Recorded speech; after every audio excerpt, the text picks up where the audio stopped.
Donald Trump sat down with a reporter from the Washington Post named Philip Rucker for a 20-minute interview. And the Washington Post turned around and just printed a verbatim transcript, essentially, of what went down between the two of them. And we have choice excerpts for you right now.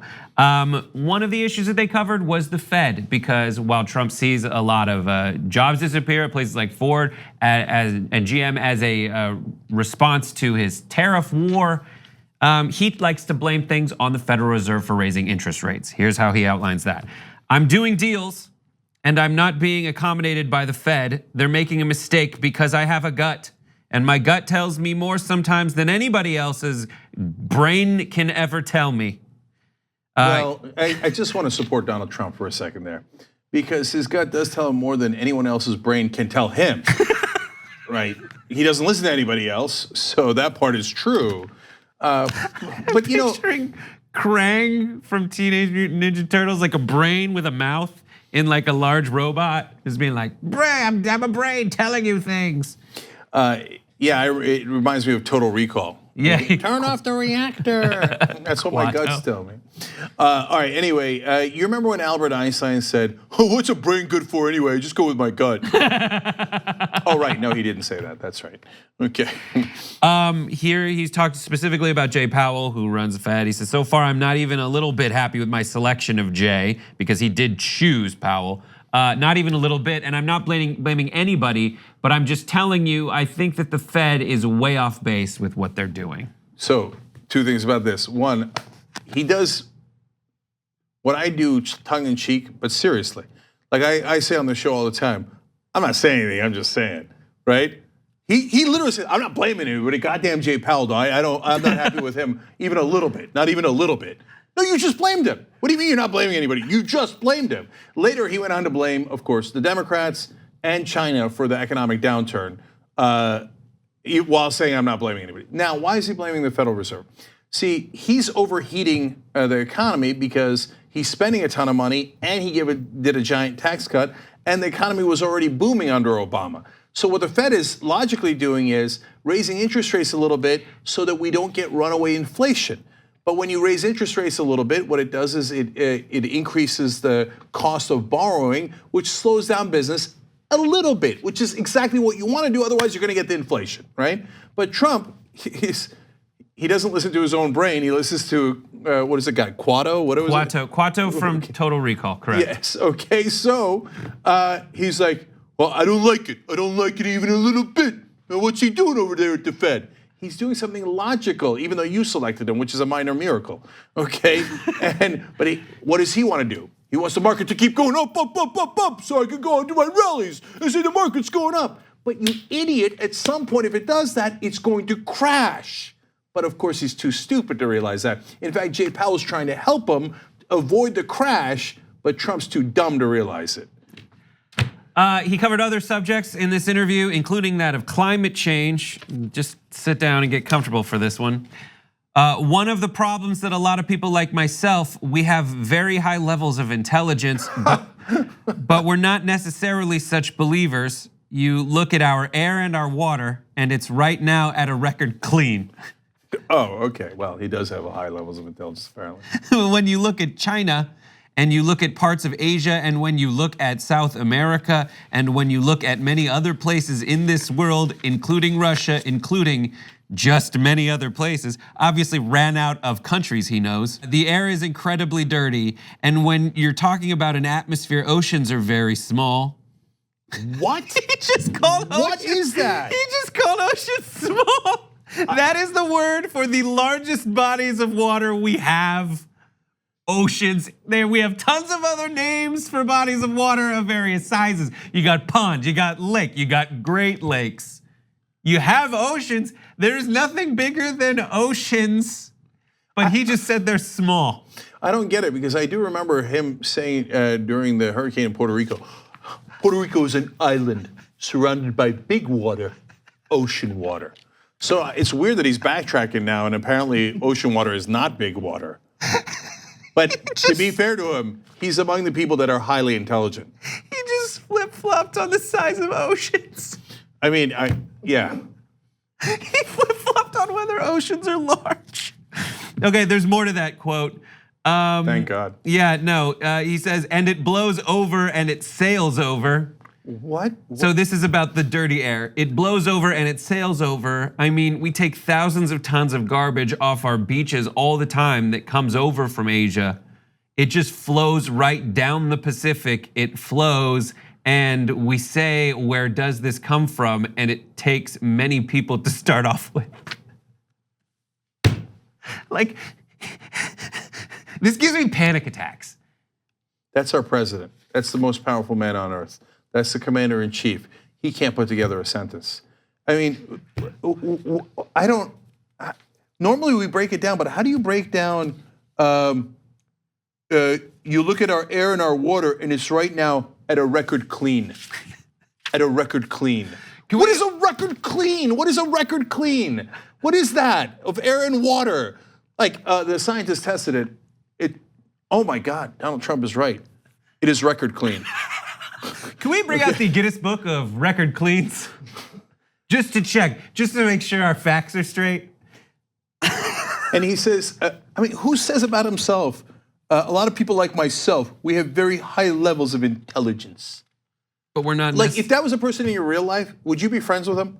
If some guy, hey, you're at dinner and he goes, like people like myself who are very highly intelligent, you'd be like, okay, I'm done here. Let's wrap it up. I'll pay the bill. I'll pay. I gotta go. I mean, who is this guy, right? It's not even tongue in cheek. It's not a cute humble brag. He's never heard of a humble brag. He's like, why would you do that? I do strong brags. I don't do humble brags. My brags are very strong and big like the ocean. Oh no, wait, the ocean's now small. Okay, so are my brags. He'll flip-flop on anything. All right, who thinks he's taking care of the environment? How monstrously stupid do you have to be to think that this guy has brought you record clean? Here is his doubling down on raking the forests in Finland. He says a lot of the trees, they look tremendous. They took tremendous burn at the bottom, but they didn't catch on fire. The bottom is all burned, but they didn't catch on fire because they sucked the water. They're wet. I'm sad we didn't have like chamber music playing behind this during just like the most hoity-toity music as we went through the musings of Donald Trump. Yeah, maybe it's some sort of Def Jam poetry and we're not getting it. Okay, or if that was, let's be fair, a 7th grade book report, you would fail it. Every teacher in the country would fail it. I'm not saying 3rd grade. 3rd grade, there's some misspellings and there's some, it's hard to follow sometimes. 7th grade, I'm failing that paper in a second. And any self-respecting English teacher would. I don't understand. And then finally on Khashoggi, he said, he mentioned that again and said maybe he did about MBS. Maybe he did and maybe he didn't, Trump says, but he denies it and people around him deny it, and the CIA did not say affirmatively he did it either, by the way. I'm not saying that they're saying he didn't do it, but they didn't say it affirmatively.